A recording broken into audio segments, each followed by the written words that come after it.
Good God. Good morning. Happy Wednesday. Hello. How are you? I'm Roth Cornet.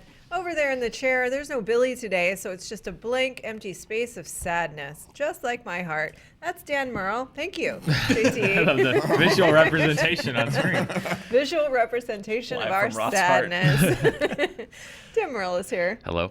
Spencer Gilbert. Hey. Ed Greer with my Moana cup. I found it. Yeah, found it. It was missing in the upside down, which we'll be talking about in just a little bit. Looks like the road in there. But Yeah. But first, in Who's Petty news, it's everyone. So AMC is refusing to show Roma, and this is via IndieWire and Deadline. So if you guys don't know about this, AMC and Regal Cinemas, every year they show a marathon of the Oscar-nominated movies. It's very fun. People enjoy it. However, Deadline is reporting that AMC and Regal are barring Roma from the Best Picture showcases because it's a Netflix series, and the statement from AMC says, "For more than a decade, movie lovers have enjoyed the AMC Best Picture Showcase to catch up on the nominated films that played at AMC throughout the prior year and nowhere else. This year, Academy members nominated a film that was never licensed to AMC to play in our theaters. As such, it is not included in the AMC Best Picture Showcase." Fair. I think we know where you stand. Yeah. When you say it, everything sounds dumb when you say it like that. Yeah. Ask not what your country can do for you. Ask what you can do for your country. Give me liberty or give me death. Only thing to fear is fear itself. Bill Maher's made a career doing that, so it works. Oh God, I'm going home. I'm not casting judgment yet. I'm saying let's open this up for discussion. Yeah. Roma is a Best Picture nominee. It's a beautiful film. Probably would be great to be viewed on a big screen. Mm-hmm. It is a Netflix movie. I get where they're coming from a business perspective because Netflix is threatening their business and they don't want to just roll over to that. But from a perspective of serving your consumer, that's probably a movie they'd like to see if they can work out a deal with Netflix. These are two corporations that it's like that cliched scene when there's two like action heroes and somebody goes like, "Should I get out a ruler?" That's what I feel like right now for AMC and Netflix. Is like they're both they're two companies that are at odds currently, and they're drawing a line in the sand. I get, AMC, it's over the theatrical windows, that Netflix won't respect the 90-day theatrical window and put their movies in theaters for 90 days before they release it on streaming, and AMC has a policy that says they won't allow that. Someone's going to have to figure it out, or the movies coming out on Netflix are going to be sent on a lot fewer screens. But Netflix doesn't seem to care about box office numbers because they don't even release them. So I don't know. I don't know where this goes, if I'm being honest. It sucks though, because I did see Roma on a big screen, and that is the way I think that Cuarón meant it to be seen. It's beautifully shot, and the sound design is absolutely mixed. The film is mixed to be heard in a theater, And it's a front runner for those awards, both cinematography and sound design. So it's just like. I don't know. I just think it sucks for the consumer. That's why I made the boohoo voice. Yeah, it definitely sucks for the consumer in the sense that I wish that as many people as possible could see Roma theatrically, because I get that you can't see every movie in the theater, but it is how it was intended by the director to be seen, and I wish everyone had the opportunity to do so. Yeah, I agree. That's where I think it gets a little like. At what point are you, getting out the ruler versus kind of, in a sense, betraying the very people who are going to you for that service when you're leaving out one of the films that is nominated for that category? Yeah, it's petty. They should, and if they don't want to support Netflix, like, whatever, use somebody else's password and plug the laptop into the projector, The Scumbag Home Theater with the HDMI cable into the adapter, into the laptop. You fire up like sharezone.biz/RU and type in Roma. Just close 100 pop-ups. Just do different petty. Yeah, exactly. Smart petty. Yeah. I mean, what else do you gotta do? Like, if they can have a 2-hour gap in between films where everyone can, What was that device that we were talking about? The like home theater that you put over yeah. the executioner's hood with a phone in it. Yes. Yeah, have everyone strap that on. Watch Roma. But yeah, it'd be cool to watch all the Best Picture films, all at once, and that'd be a good way to know what the best movie is for yourself. And this is the one that a lot of people are who knows? It's a very weird year this year. It could be a Bohemian Rhapsody year this year. We'll talk about that too. But currently, Roma's really a front runner in a lot of minds. Ed, what do you think? I mean, what Dan said was very important to me. The fact that it was mixed to be listened to in a theater, and that certain aspects of the cinematography suggest that it would be best enjoyed on a theater screen. I just think the movies that best exemplify that are probably going to be the ones that end up being put up for awards against the big boy movies, right? So in that case, arrange a limited engagement, maybe incentivize it by maybe having like the people who already have memberships to like AMC, Stubs, whatever, they get to go see those movies at a discount or free or something. And then you have those people, then you have the people who are like Dan, who are just like, yeah, man, I'm not watching this on my TV, it's insufficient. And then they'll go to the movies and check it out for that little period for the award season so people can judge it. You know what movie that I think this is really going to come to a head with is The Irishman, which is Martin Scorsese's new picture. He'd call it a picture. It's his new picture. It does. It's a talkie.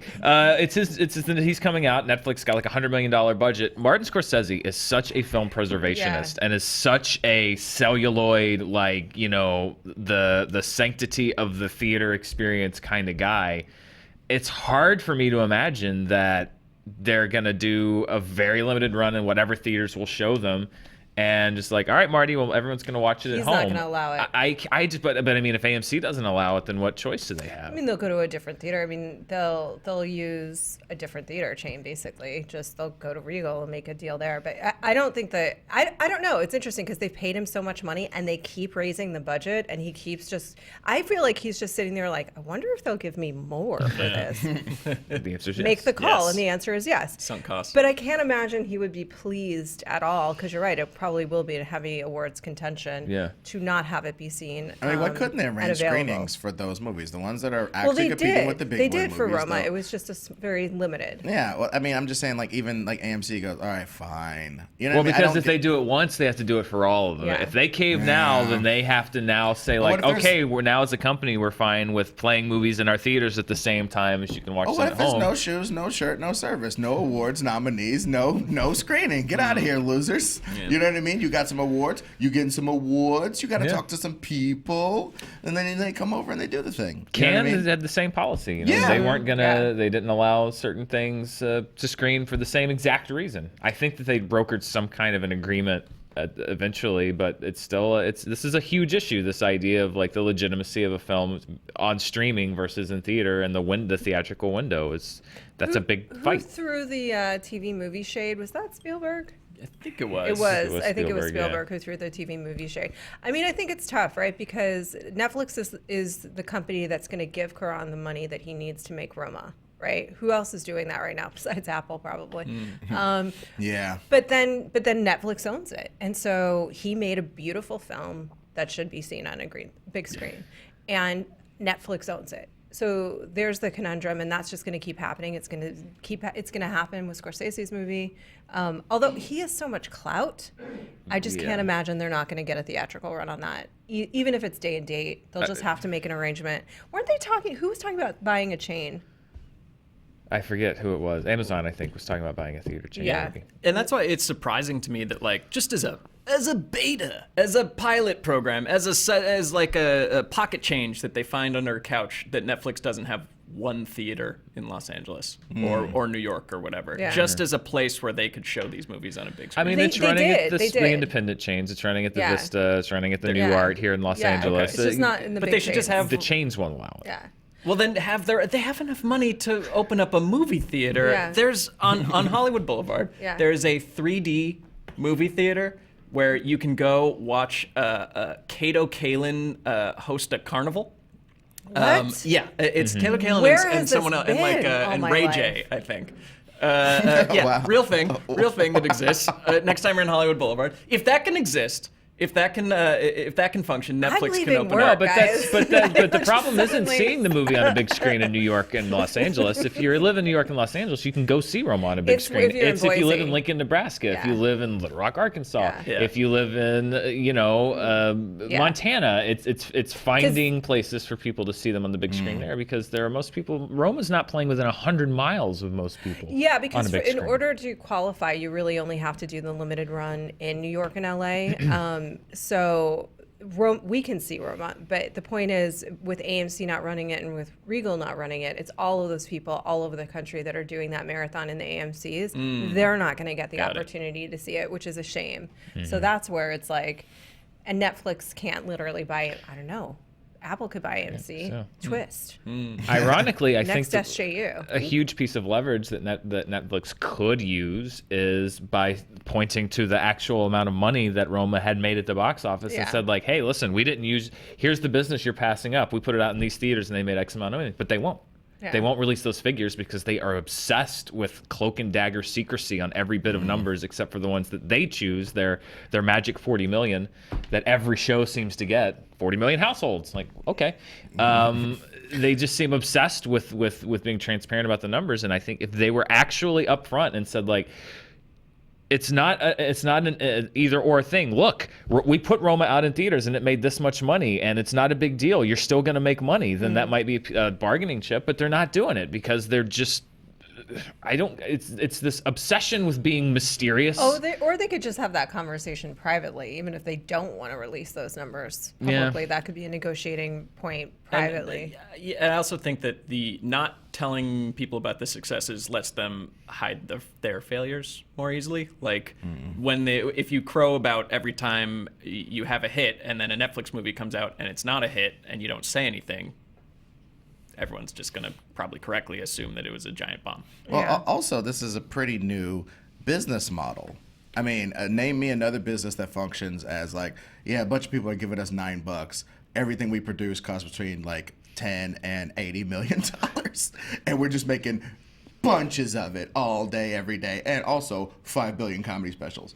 Nobody works like that. There's no metric for us to really measure whether that's a successful business or not. And I think that they're very cognizant of the fact that when the big business cognoscenti get into their books, start looking around, they're gonna be like, "This is crazy." Well, the deficit spending that they're doing now is like the long-term play, and I know how many people are going to leave comments saying, "Oh, they're making X billions a month." We know.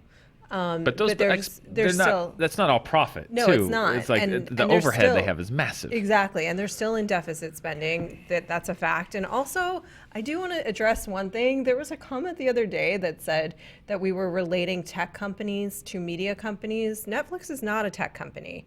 Apple is a tech company that's going to have media, and Amazon is a product company that also has some tech aspects in terms of the cloud, which made them profitable, that also has some media. But Netflix exists solely as a media company and a platform for it. That's what it is. It's content creation, and content distribution, period. That is its business model. It has no other business model. Come at me. I'm not an economist. I don't pretend to be, but that's also a fact. You don't Yeah. have a Netflix toaster? My Netflix toaster's great. Is it? It's so good. Yeah. It makes a little sound when the toast is ready. Brong, brong. It's great. I get that. It's like, who's making the toast?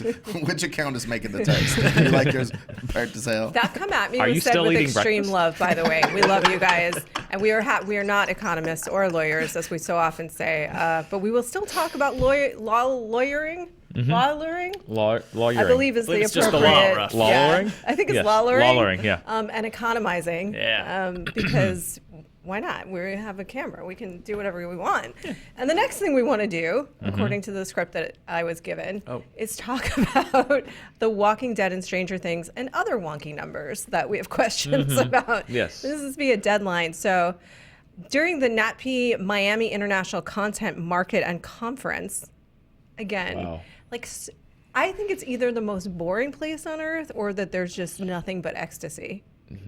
A little both. Okay. Yeah. Wait till after it- 7. Yeah.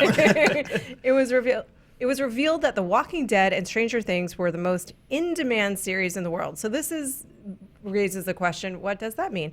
So a global TV analytics firm announced that the news. So, okay. I'm just going to skip all of this and get to the meat of this. Basically, there's a company called Parrot Analytics that measures global audience demand, and then they are giving away awards, right, based on these measurements. And they said that these two TV series are wanted in over 100 markets around the world. So for me, because this is like a licensing market, I was just thinking, oh, maybe they're just measuring this based on how many markets Walking Dead is selling in, but that makes no sense for Stranger Things because Stranger Things is located to Netflix. So then we looked into it a little bit, and they're taking things like hashtags and how much people are posting on Facebook and Twitter about these shows, combining that with streams, combining that with what's the wonkiest one? The company captures over 1 billion new data points each day across the consumer activity spectrum, including video consumption, streaming, downloads. That makes sense. Social media engagement, hashtags, liking and sharing. Okay. And research actions. It says reading about shows, writing about shows, etc. But what does that mean? I just want to investigate research actions for a second. And reading and writing about a show, does that mean the number of reviews, the number of interviews? Does that mean blog posts, fan sites? Does that mean... probably say all of that. That's what they'd probably say. That's why they have it as Googling research actions. Just Googling Walking Dead. Any active show of interest. That's what I would name that. So and then we deem them to be the most, because the thing that makes sense for me to deeming something the most in demand is how many people want to buy it in markets around the world. That I get, that tracks for me. Right. But if you're saying people are talking about it, that doesn't necessarily, Dan, weigh in. Does that mean it's in demand? Not necessarily. I mean, I find it hard to believe currently that The Walking Dead, for example, would be more in demand than Game of Thrones. Or even that Stranger Things would be more in demand than Game of Thrones. Now I know that they separate it between like broadcast and whatever, but it's like because you take the analytics hashtags and stuff. Well, right now, the hashtags on Game of Thrones are going to be a lot smaller because the show's not on the air. But it's numbers can be used in a lot of different ways. For good or for you. For good, you can pick and choose numbers to say really kind of whatever you want and to draw whatever conclusions you want. I could even take box office numbers and draw the lines around them in such a way and discount things in such a way to present them one way or to present them another way. And then when you get into judgment calls is where I get kind of squiffy about like, okay, well, if you're counting every hashtag for The Walking Dead indiscriminately and you're not going into the content of it, well, then that's sort of like, okay, like, yeah, I get that this is a measurement and they probably make a lot of money doing this and they have lots of numbers and data and science and stuff. But as far as like taking this, is like, well, it's been settled. Walking Dead's the most in demand show in the world. It's like, well, I guess by your metric, but the question then becomes like, what is that metric exactly, and what is it really measuring? Yeah. That's my question. I have those same questions. Spencer, answer them for me. Also, I don't think I set that up very well. Fair I'm going to do a little self-critique. If you're saying if it's like it's broken up by broadcast, so Game of Thrones wouldn't be included in this pool of shows? It would be, but it would be with. Go ahead. Because I was saying, accepting Game of Thrones, which is like the last cross-cultural smash hit that everybody talks about and everyone watches live every single week and discusses. Like, I buy it that Walking Dead and Stranger Things are like 2 and 3 on that list. I think if you have spent a lot of money on a research firm to tell you that those are popular shows, I could have saved you a lot. I could have probably said, here's 2 shows that are pretty popular, because the TV market is so fractured. Like we all bring up our shows and that neither of the other people have watched, just because there aren't that many things that cut across demographic boundaries and what streaming service you have boundaries and stuff like that. So yeah, the only big fish left in the sea are things like Stranger Things and The Walking Dead. Even though its ratings are going down, yeah, it's still popular. I'll take my check. Thank you. Well, I will say we just sort shill. of we picked this story up pretty quickly this morning, so there's probably some more digging to be done around this, and then also we'll forget because who cares? At the end of the day, like I also have that question: is that what is the purpose of this? It's only really in service of those that are producing these shows. They pay this company, Parrot Analytics, to crunch these numbers and tell them which of their shows are popular, which they should be able to tell anyway. Yeah. So Yeah, it's that but also- Parrot, well, here's the other thing is that Parrot Analytics is the same group that determined the popularity of Daredevil at the time of its cancellation. So I just, yeah, what's the purpose of this data? Well, no, what I think it is okay. They said they made a big point of saying that it's gathering data around the world.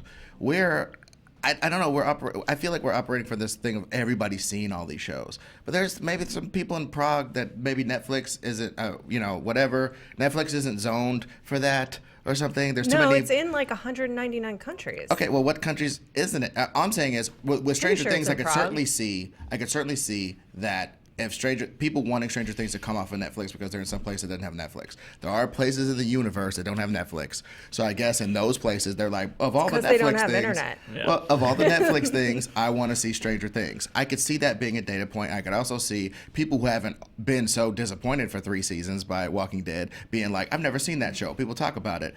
I haven't gotten to the Glenn debacle yet.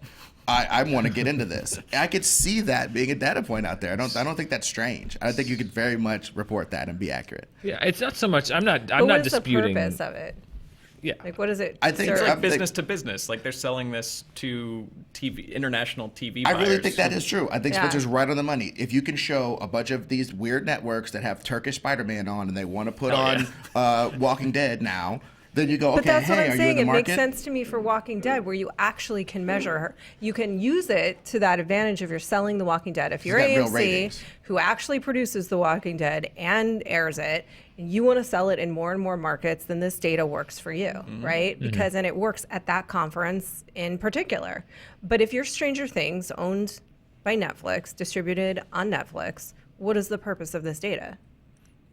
You can't Tout, use it. like, yeah. just But I assume that there are more another than two. measuring I assume stick, there are or- more than 2 shows on the list. These are It real doesn't questions. end These with- aren't like aggressive questions. Yeah. They're sounding aggressive. Damn it. There's a light swinging above our head, just one single light. It's not for me so much a dispute about whether these shows are popular. I know that they are. Yeah. We all know that they Yeah. are. It's this idea of just like it's always weird to like I'm gonna use numbers to quantify a concept like Yeah. popularity. I'm going to show through numbers what is quantifiably the most popular. Like that's not. There's so many different metrics that you can use that for me again it's just more of just like they make a great living with this particular metric saying like using our analytics we have determined that this is the most popular movie or TV show around. Okay, but that doesn't make it like, well, it's settled. It's The Walking Dead. Like I could probably go pull a billion other data points and come away with a completely different conclusion. And that for me, that's what when you have these things like we use data like that's I used to do like this thing called number crunch on news that I stopped doing because I found that I was using a certain set of data that I thought would say, well, quantifiably, if you go across all critical spectrums, these are the movies that were the best well received. But then I was looking at it and I'm like, well, no, it skews more toward recent movies and there's fewer reviews here. And I stopped doing it because I realized that I was using what seemed like a very sound strategy, but it still didn't quite work because the results just didn't quite bear it out. And again, I think that's what this is like. They have their way of doing it, and that's the results, which is fine. But just don't take it as gospel because the numbers are weird things, and it's hard to quantify popularity. Also, what you said earlier, I don't think it's very meaningful for Walking Dead, who may not license their stuff to any of these countries that want it so bad, nor Netflix, or rather Stranger Things, who is owned by Netflix, who's probably never going to license their stuff out like that because there's what's in it for them.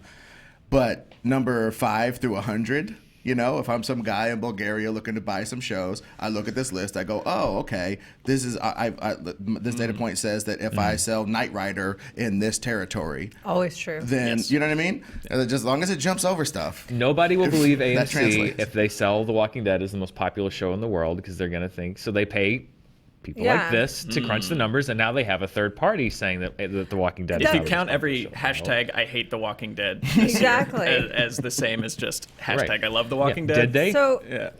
I don't know this, but AMC with The Walking Dead probably would want to license it all over the world, and they would want to sell it. It's Netflix that wouldn't, but then that gives them a touting point, like their 40 million whatever. It gives them something to say that we've got products and we've got content. Well, a few years ago, we've wouldn't got the number shows one that people want, Yeah. and you should probably keep subscribing even when you raise it to $13. I think, I mean, that's the pragmatic use for the companies of that data. And I have to imagine, that they're, I don't know who's paying who, but how is Parrot making their money besides? The studios are paying them. Well, no, I thought Right. these, consultants. these Is that what it buyers is? were international buyers were paying for this data, right? Because I thought you could maybe look. I was thinking you could look through this and maybe see. Well, this thing has if they break the numbers down this way, it has low viewership, but it's really talked about. Yeah. We've measured all these other ways people are researching it, and if people see this show, they end up loving it and they end up talking about it. Like a that could screenplay- inform which one you're going to buy. like a I would screenplay think- coverage service. Like you Yeah. pay people to read a bunch of scripts and tell you if your audience would dig these. But why would the buyers care about a Netflix show? They would only care about shows that they could license. Well, I think the data will find shows that they can't have. I'm The data literally will just find. asking the answering. questions that pop. I'm I'm saying definitely you guys answering. are probably giving so many answers. Dumb For exa- blonde. for- No, It's no. there. just The asking- answer is they're definitely going to come up with some data that they can't use themselves. If Yeah. I can only sell Knight Rider type shows and I get a bunch of at the top to Stranger Things and Walking Dead data, obviously I cannot use that. But 8 through 57 are shows that I can license and I have some metric. You could have said that I'm only going to measure shows that are available for international licensing if that was what your purpose of your business They is. still do NBA power rankings, and they have the Golden State Warriors at the top and a bunch of bums. They still have Still to rank count 'em. I the found- Golden State Warriors all the way through the I bums. found a story that said, for example, that when I was looking up what they did, I found a story that CBS Studios International is paying Parrot Analytics for their analytics. They pay a subscription fee, and then the firm gives them this data that they research. So they say, I want to So know how then they popular use it Star to Trek sell. Discovery is around the world. Parrot Analytics, I'm going to pay you X amount of money, and then you're going to give me your research about how people are expressing themselves on Twitter and Facebook and everything to tell me how popular my show is globally. And they say, okay, and they do it, and then that's how they make their money. The studios pay them to get the data that they then create about their shows. Now, studios pay a bunch of people for a bunch of data. They do. Let's just Yeah, they do. know But that. that's, You know well, what I mean? we do know that. Yeah, exactly. This has been a minute of data. Data minute. data Data minute. Data mining. It's been Data. This has been data. data. I really love you guys and I appreciate you. I just need you all to know that. I'm speaking to the world at large and specifically my boyfriend and half to the people at this table. I think it's important that we move on to the next topic. Okay. Should we talk about the beach bum or the other one? Probably the other one. God. I think we bring it up at the I guess end. we have to. Yeah. Yeah, we bring it up. So Bohemian Rhapsody, this isn't why we're sad. Bohemian Rhapsody, as we all know, is tracking very, very well. It's Before we start, Yes. watch the Beach Bum trailer. It's pretty insane. Yeah, Okay, we it's can crazy. continue. you the just role. told them to leave our show to go watch this Pause. other After this. thing. After this, come back. Okay. Well, I think the better order is let's get through this story Yes. together, then watch the Beach Bum trailer, and then come back because we're going to talk about it, and that'll be fun. So we're going to talk about Bryan Singer, who, you know what, Dan, What? take it away. I don't even want to. Well, no, it's Fair enough. it's a really awful story. Yeah, it's awful. The Atlantic posted an article today about Bryan Singer, who directed Bohemian Rhapsody, which was nominated for Best Picture yesterday, which is one of the reasons we want to talk about it today, because he's the director of a Best Picture nominee. That alleged some new cases from young men, many of them underage, most of them underage, of sexual misconduct. Obviously statutory rape, being underage, and then going over some cases that were already litigated, some cases that were dismissed. This was a story that was written for Esquire. Originally, there was, for people that might remember, Bryan Singer had come out last year and said there was an article coming out about him that never came out. This is that article. It was originally written for Esquire. Bryan Singer says that it is a homophobic slam on Bohemian Rhapsody, basically, and that Esquire didn't publish it because it had failed a fact check. Atlantic has come out and said that it did, in fact, pass the fact check for Esquire, but that the parent company of Esquire, Hearst, had chosen not to publish it for reasons that they don't know, and that they then bought the story and published it. Just in full disclosure, just to present all the facts before we break it down. But it's pretty gross stuff. If you're going to read the article, be warned. It's not pleasant to read. And it alleges a very long pattern of misconduct on the part of Bryan Singer going back to the 90s.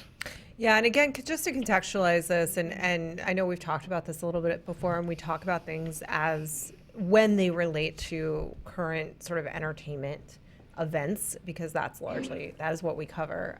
This is related to Bohemian Rhapsody's bid for an Academy Award, and recent won a Golden Globe, and then Bryan Singer using that in his non-apology.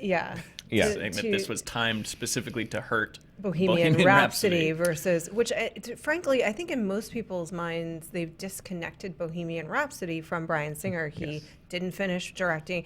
The rules of DGA demand that he's still listed as a director, but he didn't finish the production, and he certainly didn't finish post. No. So it's hard to call that his movie as a director at all. That's just aside, but what's your take? Well, so I read the article, truly awful stuff that I think that we all either knew or expected in a lot of senses, where it was like, oh, Harvey Weinstein, all this stuff came out. When's Bryan Singer's turn? Like there have been jokes about it for years. What was, I guess, also illuminating to me, and this isn't to minimize the horror of the sexual abuse, is that he has basically ghosted his own movie sets for several times. He would disappear during production. I didn't know about this. Which I had no idea about. And so he's clear. I had heard about that. The allegations are also very clear that he's got a pretty serious drug problem too. So he would just kind of not show up to work, which also happened during Bohemian Rhapsody.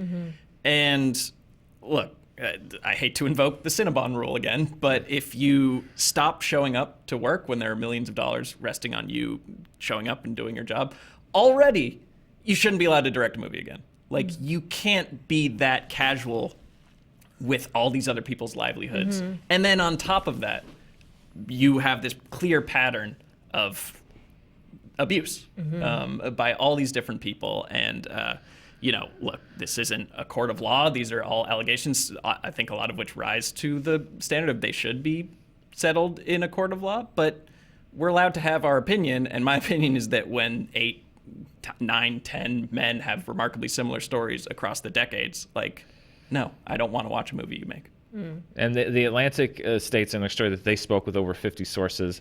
Inside the story itself, they point out where certain parts of the stories were corroborated. For example, they would look into the stories that they were told. There were certain details regarding location, geography, timing that they were able to confirm. But, as you said, this isn't a court of law. These are allegations, and they have to be treated as such until they go through the adjudication process, especially when there's no smoking gun, as it were, in the sense of like a direct piece of like physical evidence that incontrovertibly proves what's been happening. Sometimes you get that, and that's a different story.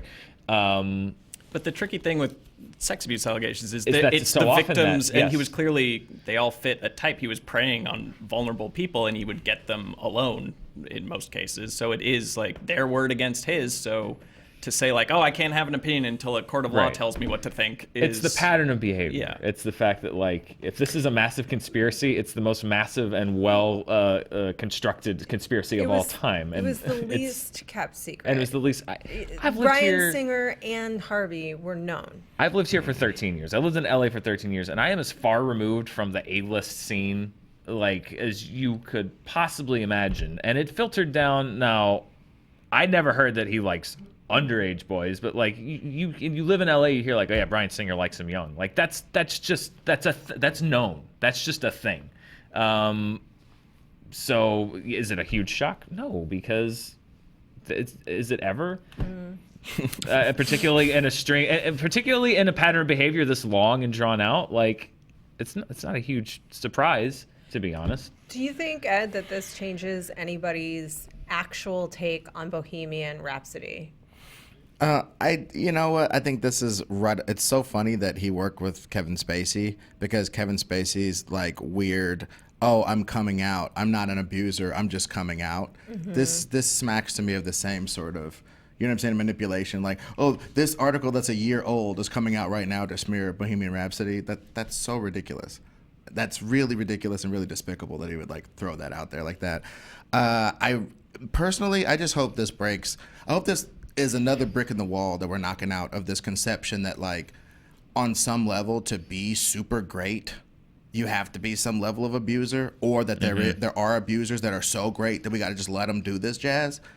It's so ridiculous, man. We got to stop it. We have to break this cycle of like constantly thinking that abuse and being a terrible person, or even being like the dude from Whiplash or whatever. You know what I mean? Like not abuser, but you know what I'm saying? Like a jerk teacher. All these sort of mean, horrible people in the world, and abusers and sex assaulters and all these people. And then they can point a camera and tell some guy to light some stuff, so they get to do that forever. And also, we he just gotta wasn't stop fucking that good at his stuff. job. He was too high to do it. He would wander off for months. But that's all, I just want to touch on that. Another despicable part of this is the drugs. And one thing I got from the article is several of the young men seem to have a story of, I don't even know if I'd be a drugged out, messed up person if I hadn't have encountered him in this vulnerable point in my life. Got turned out, basically. You know what I mean? And turned into like some sort of drug monster because of these escapades. That sort of stuff is really despicable, because drugs are used to ply these people and to manipulate young people. And that is terrible as well. And there are going to be people that read this story because a lot of these were 15, 16, 17-year-old boys, and they tell stories of like repeated sexual encounters with Bryan Singer and other high-profile people, rich people, and a lot of people say like, well, if there was had such a problem with it, then why'd they keep doing it? And it's like, there's a reason it's called an age of consent. It's because legally the law recognizes that people that are of 18 here in California like don't have it's an age of consent, because it's saying that you have to reach a certain age before you can make those decisions for yourself. So the idea, like, well, a 15-year-old should have known better than to go and do it, to go back and stuff. Like, if it was so bad, why'd they go? People say this. They say that if it was so bad, then why did this 15-year-old kid go to this party or keep coming back? That? People, I have seen so many times. Look into the comment section of any one of these stories, and they'll say like, really, if this kid was so traumatized at 16 years old, then why did he go back to this party, or why did he see this guy for 6 months? A lot and of it's those because people are people who have experienced trauma. They don't want to deal with it. They don't know how to deal with it. So they go, oh, well, I'm okay. Yeah. I'm okay. Why aren't they okay? There's a lot of that. There's a lot of that hurt people. Or they're at an age where they don't understand the ramifications this is going to have on their life later on, or that it's having on their life. Right. This is a relevant side note. There's a movie called The Tale with Laura Dern that's on HBO that you can watch. That it's basically the story of kind of what you're talking about, Ed. She's an adult woman who her mother finds a letter from a man she dated when she was very young, and in her mind it was her first boyfriend. And then as she starts to look back and look at the memories of the situation, she realizes even how she remembered herself looking, and then she actually sees the picture and how much younger she really was. She realizes that she was actually in an abusive situation, but for all those years she had told herself, no, that was my boyfriend.